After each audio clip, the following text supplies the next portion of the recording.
The great thing about this class is that it introduces you to individuals who have thought long and hard about how to see the world.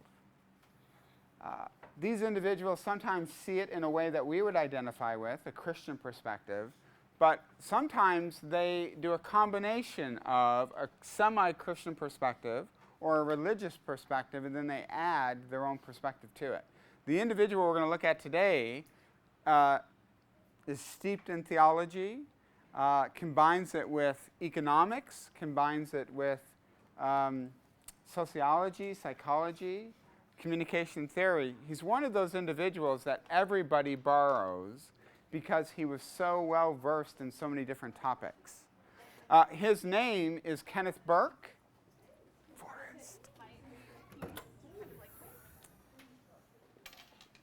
His name is Kenneth Burke, and let me tell you a little bit about Burke. He spent his early years living in Greenwich Village, a New York community that attracted countercultural individuals who did not fit in society. Yes? Oh, Greenwich. Greenwich is Greenwich, village. Here's another thing about Burke. He never earned a degree. He has no earned degrees, undergraduate-wise. He educated himself in literary criticism, philosophy, communication, sociology, economics, linguistics, and theology. Self-taught. Here we go. Here's the list. He educated himself in literary criticism, philosophy, communication, sociology, economics, theology, and linguistics. He did such a great job of teaching himself that he taught at Harvard, Princeton, University of Chicago, and Eastern Michigan University. How many of you wrote down Eastern Michigan University? And who wrote it down? That's great. He didn't teach there. That's where I graduated from, bachelor's. I just wanted to throw that in. Especially in light of the fact that Ohio State beat Eastern Michigan 70 to 14?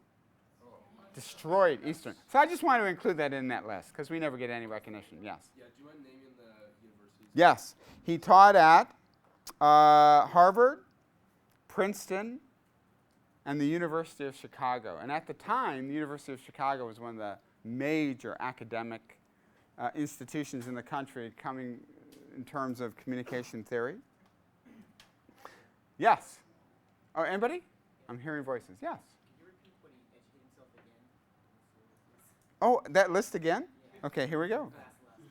Last. Literary criticism, philosophy, communication, sociology, economics, linguistics, theology, mechanical engineering, boating, level 3 racquetball player. There's not even a level 3. I just made that up.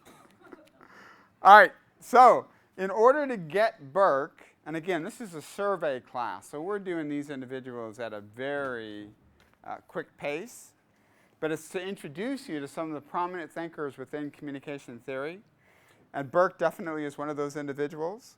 So let's take a look at some of his key terms. I think you're going to find that some things that Burke is going to say today are incredibly relevant to your Christianity and to your life at the stage of life that you're at right now. First, Burke talks about identification. Now, what does identification mean to Burke? In order to get identification, you have to first understand how he uses two other terms, and that would be substance and consubstantiality. Burke believed, in terms of substance, that there was a general nature or essence to a thing. a thing had an essence and a general nature to it for 10 million brownie points. When we talk about the essence of a thing, the nature of a thing, what is the philosophical term that is used when we talk about the essence of a thing? Yes? What's that? No, not necessarily your soul. We, as Christians, we would say that, yes. Oh, you're very close. I'll give you some bonus points for metaphysics. Starts with an O. Aura? Okay. We're going to stop. No. But ontology. The ontology of something is the essence of something. So Burke believed that each thing, person, had an essence, and he believed that each person had certain traits that would distinguish that person from everybody else. That you had an essence that would distinguish you from another person. That each person has an identity that makes him or her unique and distinguishes him or her from every other person. Now, just for a second, we can agree with that, absolutely. One of the unique features of being human is that you've been made in God's image, and God makes each one of you uniquely in his image. In other words, there's something true about you that is not true about other people, and that together you reflect the image of God. So uniquely, there's an aspect about you, your soul, that is unique to yourself, and that God made you uniquely. So Burke is basically arguing that each one of us has an essence that would separate us from other people.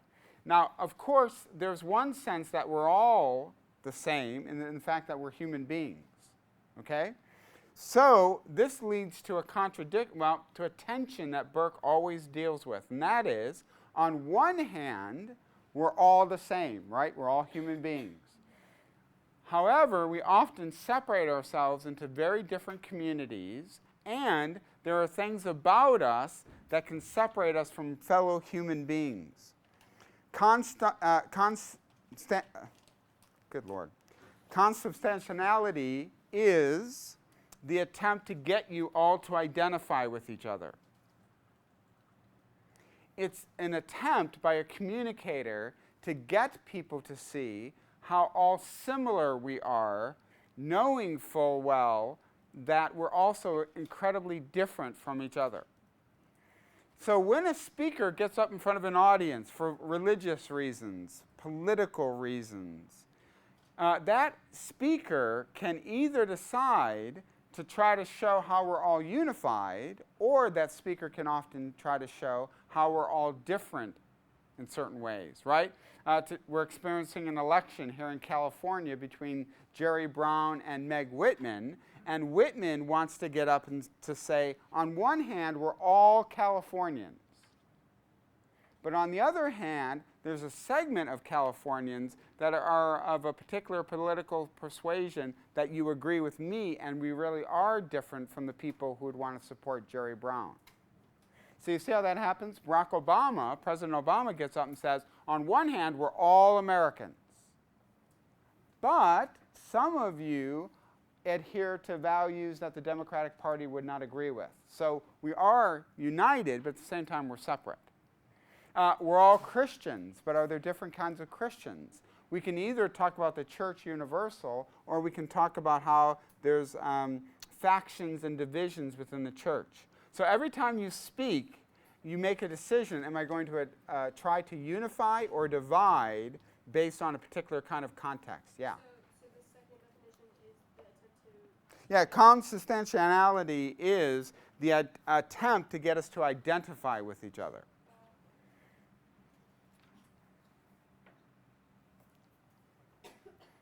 So communicators can either attempt to create one of two states. First, they can attempt to unify, or they can attempt to divide.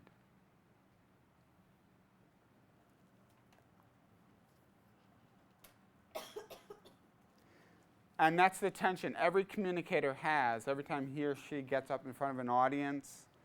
talks to a group of people, what am I going to focus mostly on? The identification process, or that we're unified, or am I going to focus on the fact that we're separate from each other, right? Evangelicals. We're all evangelicals. We're all Christians, but then some of us are more evangelical, right? We hold to certain beliefs that we want to say are pure beliefs, right? I went to a church growing up that you only read the 1611 King James Version of the Bible. Everything else was a compromise. Okay? Yeah? This whole system is like when Dr. Corey made the decision on the mural about keeping the mural, it would upset some people about it, but it made other people agree with him. Like, we're all Biolans. Yeah, great point. We're all Biolans, but we're going to keep the mural. Yeah, excellent point. President Corey with the Jesus mural. We're one big Biola community. But at the same time, we are divided. Some people think the mural is offensive. Some people think it's part of our history. So what's he trying to do is unify us in the end by appealing to a bigger unification than just the fact that we're Biola students. We're the Christian community, and there's things that are more important than the divisions that would separate us, and that is appealing to we're the church. And so we can't have these divisions where we treat each other negatively or don't believe the best about each other. Yeah, great point. His second major concept is this idea of guilt. This is central to Burke's thinking about what it means to be a human and to live life within this context. Burke says that guilt, broadly defined, is any tension, discomfort, sense of shame. So it's any tension, discomfort, sense of shame, or other unpleasant feelings that humans can experience. So it's any tension, it's any discomfort, sense of shame, or other unpleasant feeling that humans can experience. Now, Burke says that guilt is the central driving force of every human being. We are driven by guilt. Now, think back to an earlier lecture where I talked about how we evaluate theories. Remember I said, is a theory too broad or too narrow? When you look at this, is there a possibility Burke is erring? And if he does, on what side is he falling into? Too broad, right? Because look at that definition and ask yourself the question, what isn't guilt? What isn't it? Well, I mean, it seems to cover almost everything, because fear would definitely be part of it if fear was driven by a sense of shame. So his definition, where he's been criticized, is one of his central concepts: any tension, discomfort, sense of shame, or other unpleasant feeling that humans experience. That covers a lot of territory. So on one hand, Burke has been criticized that this definition of the central driving force of all humans is way too broad a definition. Now, the way we get clarity on Burke is by taking a look at how we purge our guilt. In purging it, we get a little bit of a clearer idea what he means by guilt. And this is where I think Burke is the most useful and really has a lot to say to us as we try to live out our Christian faith. So the job of us is to purge the guilt that we feel. So how do you do that? He offers 3 ways of doing that. 3 things that fuel our guilt. Okay? First, hierarchy.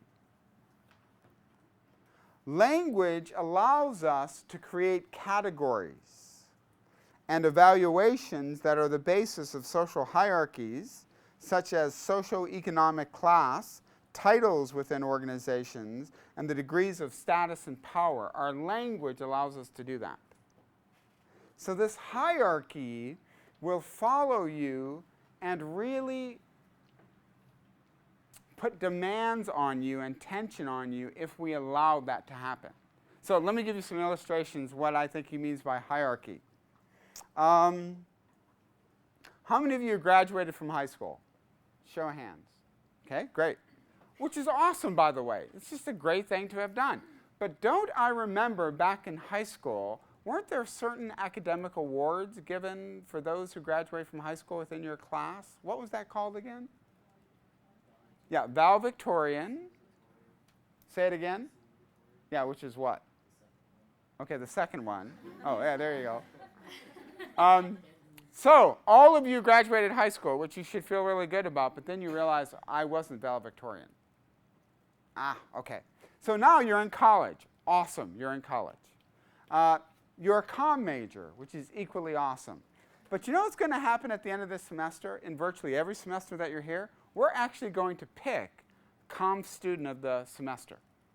We're actually going to pick a student that we say is the COMM student of the semester. Guess what? Only one of you is going to win it. The rest of you are going to go, oh, I was not COMM student of the semester. You know what I mean? I graduated with a PhD, which I think is just an awesome thing. PhD. Give me a hand. I think that's awesome. But do you know there was Dissertation of the Year selected by UNC Chapel Hill and selected by the National Communication Association? Dissertation of the Year. Not that you just finished your dissertation. Dissertation of the Year. I'm a dad. I have 3 sons. I think it's just awesome. Do you know what I read last year? There was a contest in Southern California for Father of the Year. So it's not just enough that I'm taking my kids to football games, sitting in this incredible heat. It's not enough that I'm helping them create fully active volcanoes that have to be able to kill small animals. It's not enough that I'm doing all that. I become aware that there's an award now for Father of the Year award, and guess what? I didn't win it. So you see what Burke is saying? Every single realm that you can think of, there's going to be a hierarchy. And if we allow ourselves, that hierarchy will continually produce tension, shame, guilt that you did not. So it's crazy. My son Jeremy plays baseball. First year playing Little League Baseball here in Brea. He had a great season, but was not elected to All-Stars. He didn't make All-Stars at the end of the season. Okay, I remember the day we found out, he was in tears. Okay, it's kind of voted on by the kids, which is a little bit of a popularity contest. He was brand new into the neighborhood, batted incredibly well, was a starting pitcher on his team, just didn't make All-Stars. He was in tears. So I took him to Yogurt Land, and we sat down and drowned our sorrows in toppings and yogurts. So get a load of this. The next year, he makes All-Stars, which is just awesome. Do you know within All-Stars, they pick an offensive and defensive player of the year? So you make All-Stars. And then he goes, Dad, I didn't get either of those. And I'm like, let's go to Yogurt Land. You know what I mean? So if we allow it, this will haunt us and create constant tension, these hierarchies. And guys, I can attest, at this stage of my life, it is a never-ending treadmill. And if you allow it, you'll never be pleased, ever. Wrote a book with J.P. Moreland, which is just tremendous. It didn't win. It wasn't even nominated for the Evangelical Book of the Year award. So on one hand, you just discount it. Well, you know, it must not have been. If we allow that to happen, it will destroy virtually everything that we do. And so we really have to be careful of this hierarchy that Burke has identified. For me, that's really liberating. Every single place I go, if I allow myself, I can discount any success I have because I've not, so you get to the Olympics. Well, okay, did you get a bronze at least? Did you get a, well, no, I got to the Olympics. Oh, okay, Okay, kind of a thing. We have to really fight against that. Does that make sense? Learn that at this stage of your life, and it will really help you. I think God says to us, I want you to be faithful with the platform I gave you. I gave you. And stop looking at other people's platforms. Family Life, we speak for Family Life. They're doing a cruise, their first Family Life cruise. So they picked like 3 speakers and an MC, and Noreen's always wanted to go on a cruise. I was going to take her on a cruise, by the way, surprise her when I graduated with my PhD, but then I came out here and bought her a house. That was basically the price of a cruise boat. So we came out here, but I really want to surprise Noreen and take her on a cruise. So I would have loved to have been invited to be part of this cruise, right? So it's not enough that you get to fly around the country and speak at conferences, but now you're thinking, but I wasn't one of the cruise people, right? That hierarchy exists virtually everywhere, okay? Second concept. This is probably, I think, the most useful one. It's what he calls perfection. And he says, and this is probably the most famous Burkean quote, "We are rotten with perfection," Burke would say. Now, what does he mean by that? He says, because of our language ability, we can create the perfect ideal. Through our language, we can create and conceptualize the perfect state of affairs. So, we can conceptualize what the perfect Christian university would be like. We can actually describe it. Right? What would be the perfect Christian university? What would that look like? What would be the traits of the perfect Christian university? What would be true of us? Yeah? Jesus would teach her and get tenure. But no, but all teaching would be Christ-based.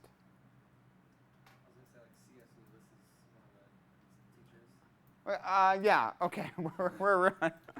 But I would argue that C.S. Lewis would just permeate our thinking. It would be integrative, okay? What else? You know what I mean? Yeah. Dr. Muehlhoff would teach there. All right, we're digressing. Yeah, Dr. Muehlhoff would teach there. I'm so glad this is on film. But we can actually conceive of it, right? Ladies, the perfect husband. What would the perfect husband be like? Perfect husband. Okay, he would do the dishes gladly. What else? Perfect husband. Ladies? Talk. What? He likes to talk. He would love to talk as he does the dishes. He would love to engage you as he does the dishes. What else would the perfect husband do? Support financially. Would be able to be domestic and at the same time be very successful outside the home. Anything else you want to add to the perfect husband? Challenge you spiritually. He would challenge you spiritually, yeah. What else? Very attractive. In a rugged, sensitive, masculine, brooding way. Okay?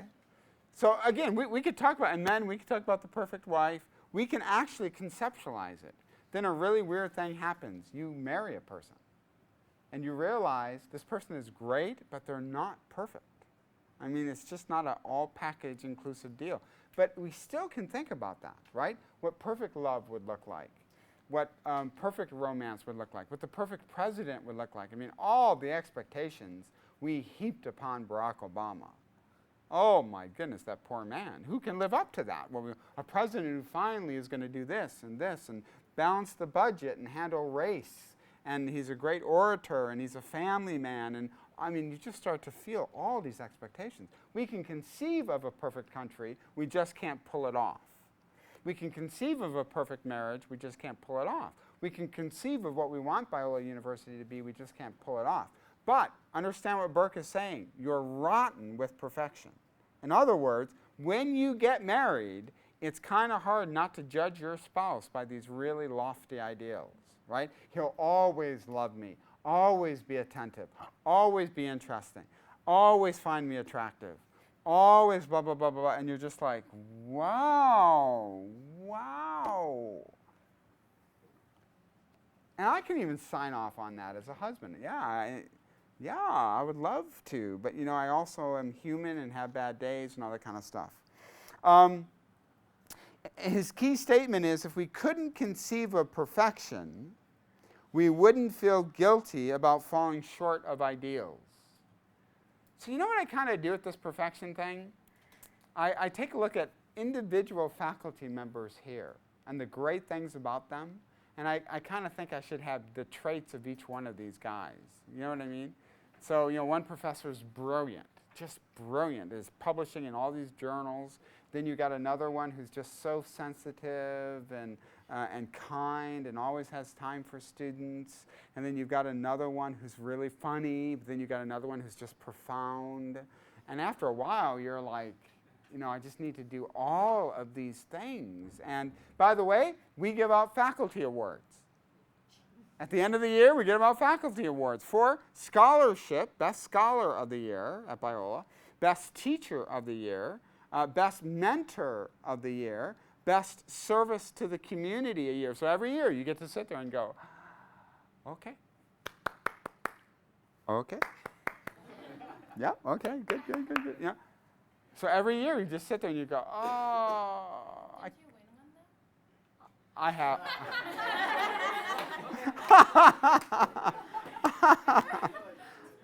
Yes, I have. But there's other ones I'll never win. I mean, there's certain ones I'm just never going to win. So, but you feel that every year. It's like, oh, the awards time again. Okay, kind of a thing. So, this is deeply C.S. Lewis. Okay, listen to my favorite Lewis quote. How many of you have read the most profound essay ever written by a Christian thinker, The Weight of Glory? Oh. Can we just have a moment of deep grieving? 2 people? Guys, put the Bible down. I tell my Talbot friends, you have the Bible, we have C.S. Lewis. Back off. All right, you've got to read The Weight of Glory. It is profound. Best description of heaven I've ever read. But Lewis talks about this fact that you're thinking of perfection. God has instilled that into you. This is what he says. The books or the music in which we thought the beauty was located will betray us if we trust to them. So how many of you have seen Les Miserables? Les Mis? Now I find that just tragic that you tripled C.S. Lewis's Weight of Glory to Les Mis. Okay, but Les Mis.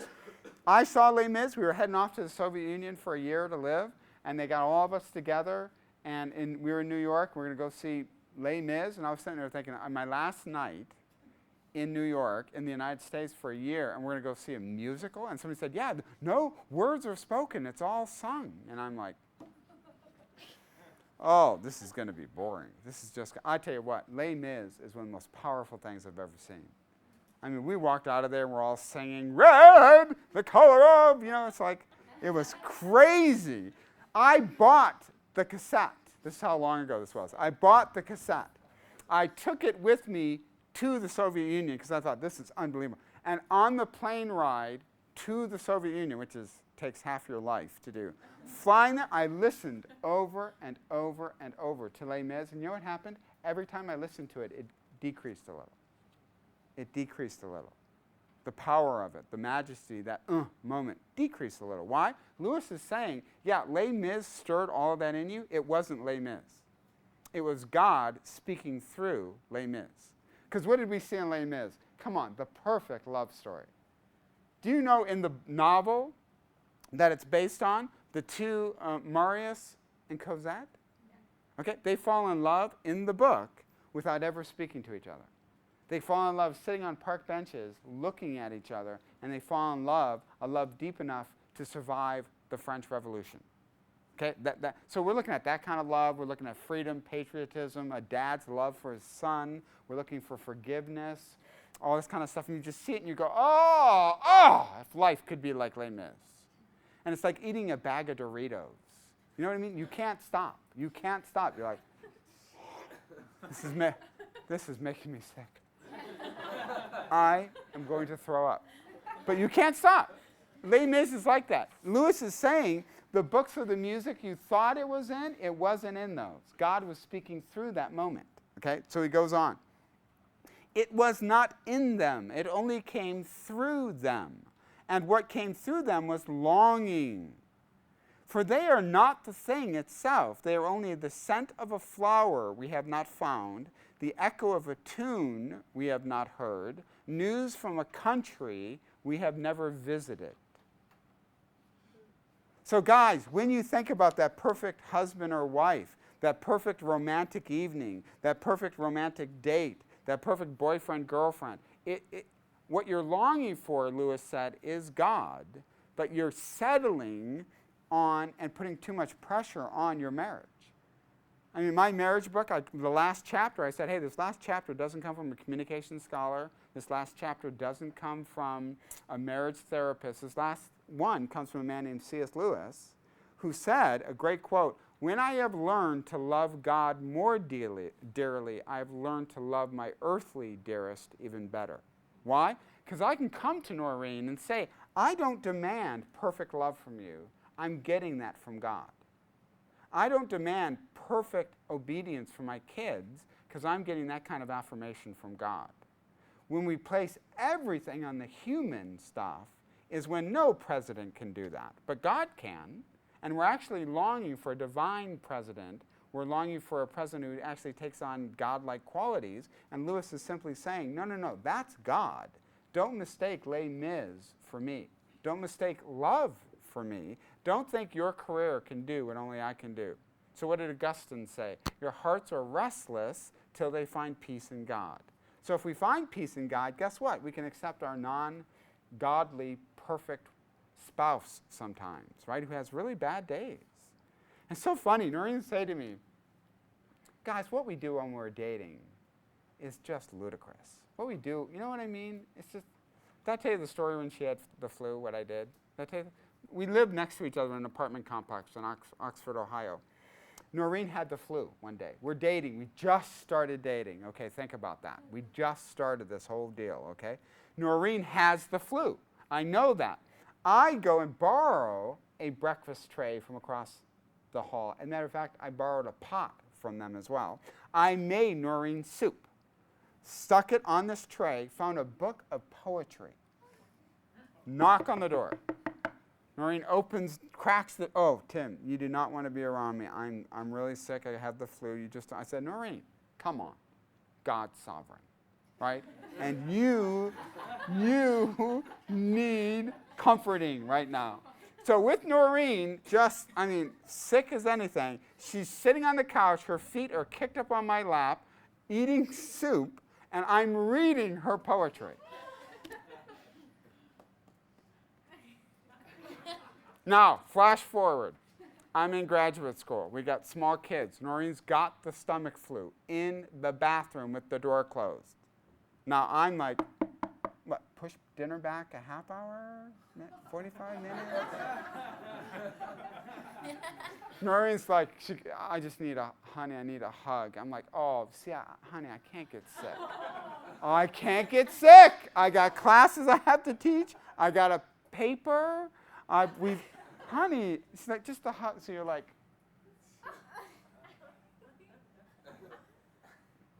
oh my goodness. Oh my goodness. Right?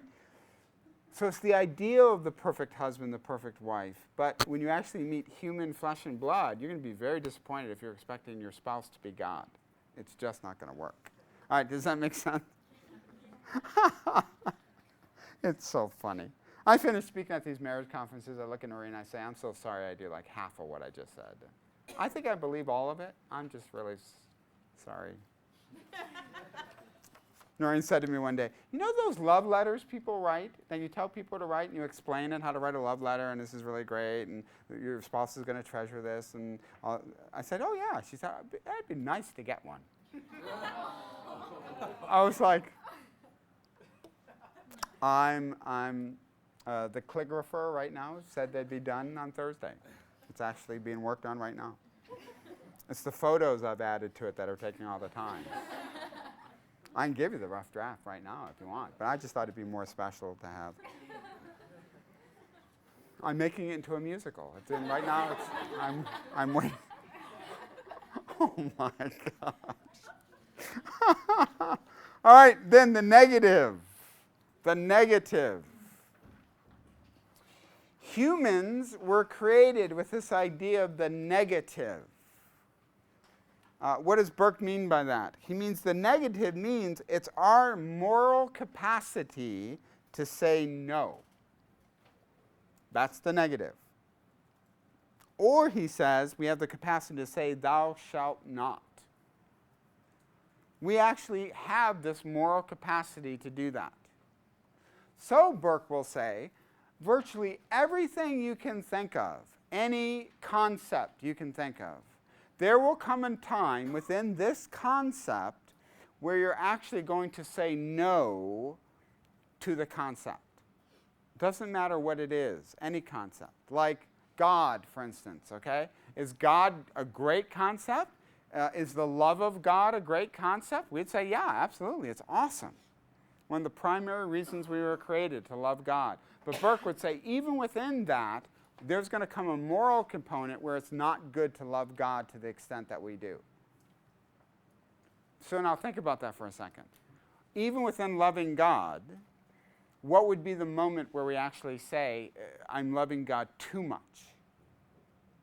What would be that moment, do you think?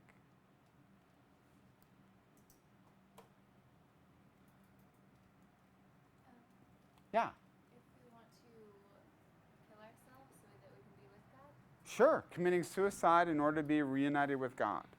I so want to be with him, I'm going to take my life. Awesome. Thou shalt not. That's a bad idea. Don't. Great idea to love God. That's not so good. Stop that. What are some other things we can think of? Like ditching all your obligations. Awesome. Especially if you're a family man. Right? What does God say? Husbands, love your wives as Christ loved the church. So, we all have heard of ministers who have started churches or organizations, and when you interview their kids, you interview their spouse, you get a really dark tale of, yeah, my dad loved God and was out serving God. I never knew him. Right? The wife feels like he doesn't care for me. The love of God has become too much. Think of terrorists who are willing to strap a bomb on their body for the love of God and walk into a square and kill innocent people for the love of God. So Burke is saying you can virtually think of everything like that. Can you love your kids too much? Yeah, it's called helicopter parents, right? I have to protect them, but you're stunting them as you protect them. Can you not see that? And again, we even have, it's against the law in some ways to love your kids in certain ways, right? There's just inappropriate ways to show affection to your child. Incest, things like that. So Burke is saying any category you can think of, the best category, the highest virtue, there comes a moment where we have to morally say, but that's too much. You shouldn't do that. Make sense? And that's a powerful moral component within each one of us, where we need to be reflective enough to say, am I going too far in this particular realm? Has it consumed me? Yeah, is education important? Sure, if you're not sacrificing everything to education and you're no longer a good community member, a good son, daughter. Anything Burke said you can think of, the negative will be invoked. And the reason we can do this is because we're linguistic beings. We actually can talk about things and actually come up with a negative. So he points to the 10 Commandments or any social code that's within any kind of community or organization or group. Now, I'll give you one quick criticism of Burke that tends to come up. And then we're going to actually save purging guilt for another time. Oh, no, we'll do that, and then we'll save the pentad for next time. So one criticism is guilt all there is that motivates people? People have looked at Burke and said, but is guilt really all there is? Are there not other things that motivate people, such as patriotism? How about love of God? Does that motivate people? How about love of family? Is it really the shame or guilt that is the single greatest motivator? Can't there be other things that would motivate human beings? Is Burke really prepared to say that guilt is the number one driving force? Cannot there be other things that would drive us as well? Yeah. That is something that kind of proves what that point true is the movie Cinderella Man. Oh, love Cinderella Man. And he is motivated, obviously, not by guilt, but by trying to survive and by providing for his family. Which I don't think is necessarily a guilt motive. I think he just really cares for his family. You know, I really like that, but my mind immediately thought of. Anybody take Iris? Did anybody do Iris? We did a gender reading of Cinderella Man. And one could say the emasculating moment of his life is when you walk into that. Cinderella Man is about a true story. James Braddock, during the Great Depression, he was the #1 heavyweight contender, but then the Great Depression hit, and he, like many other people, was completely wiped out, completely. He was filthy rich, and now he has nothing. And they have sold every possession they have, and he goes down to the docks and tries to get work, but sometimes there's just not enough work for dock workers. So there's just this, heartbreaking scene where he's sitting at a table, and his daughter says, after having one little thin slice of bologna and milk that has been watered down, I mean, they have nothing, she says, "Daddy, I'm still hungry." Now, one could argue it's the love of a child, but you better believe he's beating himself up masculinity-wise, right? A real man, you provide for your family. You just do. Your kids don't go hungry if you're a real man. I mean, you darn well get them food. And so what does he do? He goes, I had a dream last night where I was eating a steak this thick last night. And the kid's like, oh, really? And he goes, oh, yeah, it was so thick, that dream last night. So I'm so full right now, honey. You take my bologna. So he gives her his slice, which means now he has to go down to the docks without any food. He's going to be weak and tired. How hard can he really work? Right? So I could see it going both ways. But I think Burke would even say there, he could be motivated by this guilt and shame.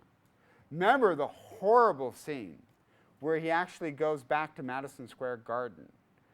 I mean, he has no money. Electricity has been turned off. His wife has actually taken the kids and gone to his sister's house because the kids are starting to get coughs in this really cold apartment complex.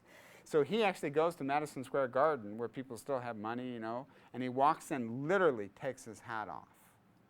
This is James J. Braddock, the #1 contender in the world, and he walks in and says, listen, I'm basically $3.50 short of my electricity, and I don't have it. And he literally passes the hat. And there's his former manager sitting there and walks up to his former manager. What's the first thing he says to his manager, who's been watching all this? He says, I'm sorry. And his manager goes, what in the world are you apologizing for? And his manager takes out some money and makes up the rest of the money. But the first thing Braddock does is apologize. Apologize for what? What's he apologizing for? But in that context, why apologize to his manager who has watched this whole thing happen? He probably felt bad that he had to come back to his manager and ask for money. Yeah. And shame, you want to elaborate on that? Yeah, just a shame that he's gone from the top to literally panhandling. And this was his manager, who's still in the fight game, by the way. And here's the #1 contender, and he's walking in hat in hand. So one could argue that that's shame and guilt as well. So I think Burke is on to something. I think it is a huge driving force in our lives, but is it the only driving force? Patriotism, though, my goodness, guys. Patriotism is you get out of that foxhole and go get your friend. Because that's what a Marine does. We don't leave anybody behind. A Marine goes and it doesn't matter what, you're getting hit with live fire, you go get them. By the way, that's why only young men can do that, right? Young men. Because if I'm in the foxhole, I'm going, can we send this to committee? I just think it's a really bad idea to charge that machine gun post. I just think can we not just wait it out? Or send him a letter saying, let's have dinner and talk this over. Do we have to? Soldier, get up there because a man, or you're a Marine, go. And it's like, yeah, but what's the health benefits of the Marines? I just have some questions because I have kids. No, they need young men. That's like, you get out there, soldier. Right? By the way, Patton, George Patton, the great military leader of World War II for the United States, was relieved of his command. And you know why he was relieved by Eisenhower of his command? He's going through giving out Purple Hearts to soldiers, and he passes by one soldier who has no visible markings on him. And he's about to leave, and he stops and he goes, "Soldier, why are you here?" And the soldier says, I can't, sir, I can't take it anymore. It's the shelling. It's the I've seen things. I just can't take. I mean, now we know what to call that, right? But back then, World War II, Patton looks at him and says, "By God, get out of here." And he goes, and the doctor says, "Sir, his nerves he's fried. He says, "I'll tell you what, get out there. I'm putting you on the front line, so you're going to get shot. Get out there." And he smacks the soldier.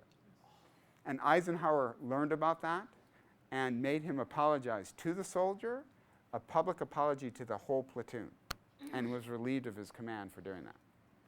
So think of that poor guy, the shame he feels of get your gun, get out there. Okay? I mean, and Patton, who knows what's going on? So I'm not saying, so even patriotism, who knows if it's pure patriotism? But we can at least conceive that some soldiers are doing it for patriotism, love of country, not just this tension, shame kind of thing, okay? So that's one of the critiques of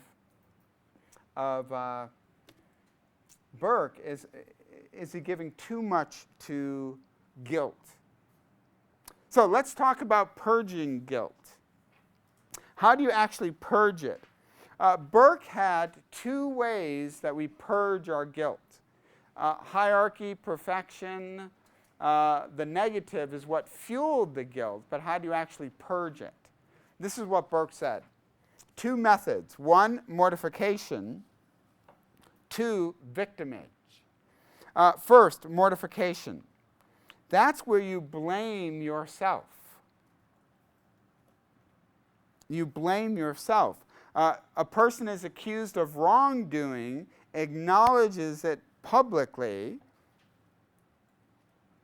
and may offer an explanation for it, but they blame themselves for what happened.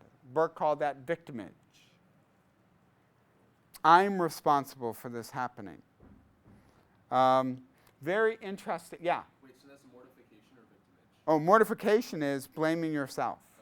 Okay. Okay, yeah. Mortification. Yeah, victimage is where you identify an external source for causing this to happen. An external source. That's why I failed. This external source. So, Lindsay Lohan, okay? In jail, out of jail, in jail, out of jail. Well, she failed her drug test. She is out on probation with the judge saying, you have to take random drug tests, and if you fail a drug test, I'm putting you in jail for 30 days. So she recently failed her drug test, but on her Twitter account said, addiction is a disease, and it got the better of me. That's what she said on her Twitter account. Now, is that mortification or victimage? What's that? Oh, explain. How would it be both? It looks like victimage masquerading as mortification. She's saying she failed, but it's because of the disease. So she's doing both.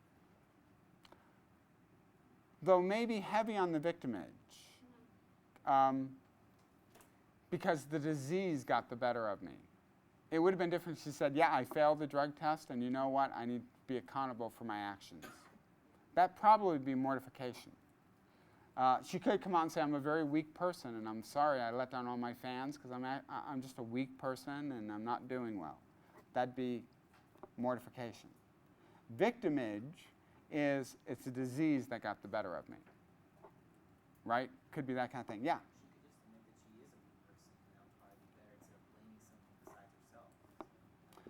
Yeah, and I'm not sure that Burke is actually making a value distinction on either. He's saying when you listen to people talk about their circumstances, they're either going to go in one or two ways, mortification or victimage. So as you listen to public discourse, just keep, like the BP experience, right, the oil well. BP came out and kind of wanted to try to do both. They took some of the blame, but not all of the blame. They started to blame the warning system on the rig. They started to blame equipment makers. So in their official statement, they said, yeah, are we to blame? Sure, parts of it. But there's also other groups that are to blame as well. So that's kind of an interesting thing. And one would argue, does that act of mortification wipe out the victimage?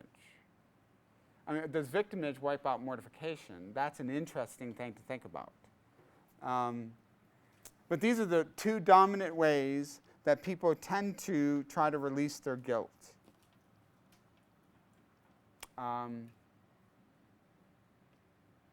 Yeah, Chris Brown, right? That whole thing with Chris Brown hitting Rihanna is Chris Brown said, you know, I've seen abuse my entire life, and it's a powerful influence to have. And again, what's the statistic? 80-some% of male batterers otherwise would say that I grew up watching my dad abuse my mom. So that could be victimage. I am an abuser because my dad was an abuser. And if they're placing the weight on that, it becomes victimage.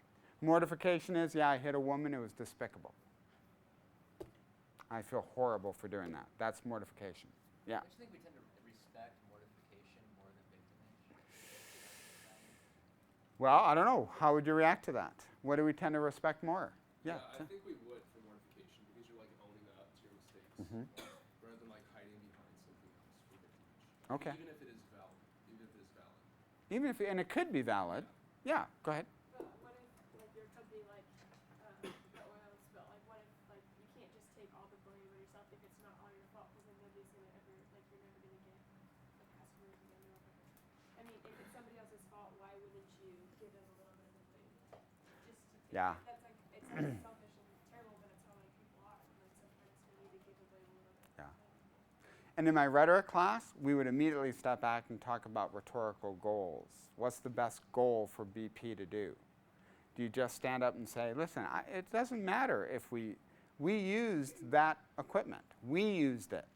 We trusted that alarm system.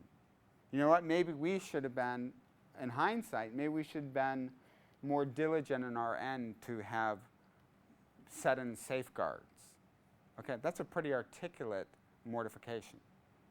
But to say, hey, I'm sorry, we trusted in a security system that failed us, right? That's victimage. Now, whatever the American public has the most stomach for, that's going to be based on your rhetorical goals. And no doubt guilt will come in at that point, right? No doubt BP is embarrassed, and their stock has dropped unbelievably so. Okay? So yeah, comment, Adrian. Well, I guess like I feel like just it depends on the situation. You can't say that mortification or the victimage would be like more like you would respect someone for using one or the other. Because legitimately, I can think of so many circumstances where you have to be you're the victim. You literally are legitimately the victim, and there's nothing you could have done about it. Yeah. I mean, obviously, there's an extent. Alcoholism doesn't mean that you're going to become an alcoholic. Right. But I mean, you can't just sit there and say, "You're right. It's all my fault." You know, because legitimately, there's a lot of forces to do that. Yeah, and I think Burke would absolutely agree with that. I don't think Burke is tilted one way or the other. I mean, think about Barack Obama. My goodness, first 100 days is what defines a president in their first term. So what did Barack Obama have to deal with in his first 100 days? The biggest economic crisis this side of the Great Depression.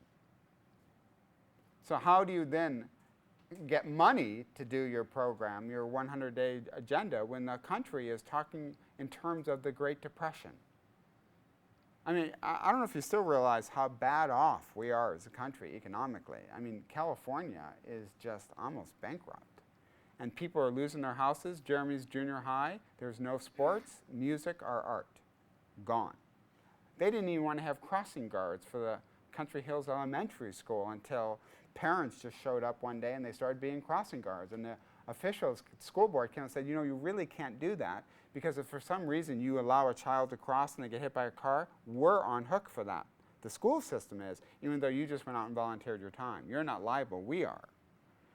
And so we actually went to the school board and people went and protested and they found money some way to get these crossing guards back. That's how bad things are here. Jason just told me his average school his classes are 35, 40 kids. How does a teacher do 35, 40 kids in high school geometry?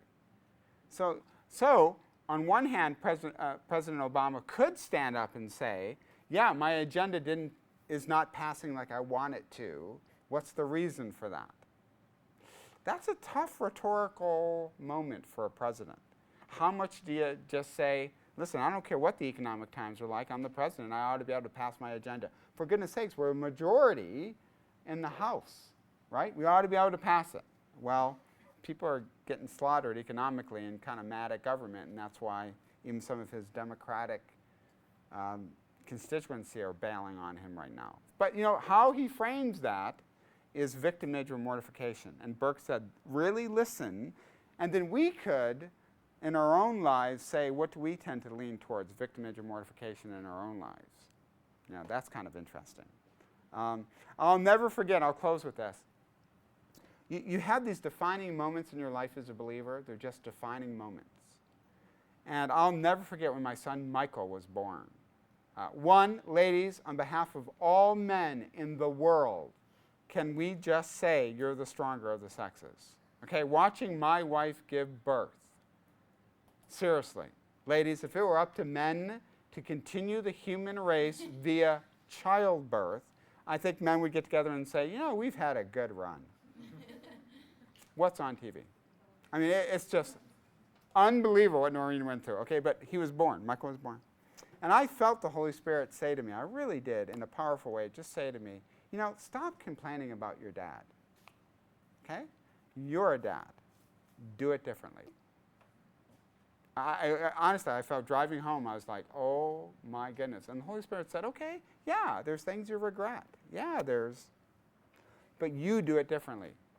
And it was just this moment of, my inclination towards victimage kind of came apparent. Okay, so we're going to stop there. We hope you enjoyed this message. Biola University offers a variety of biblically centered degree programs, ranging from business to ministry to the arts and sciences. Learn more at biola.edu.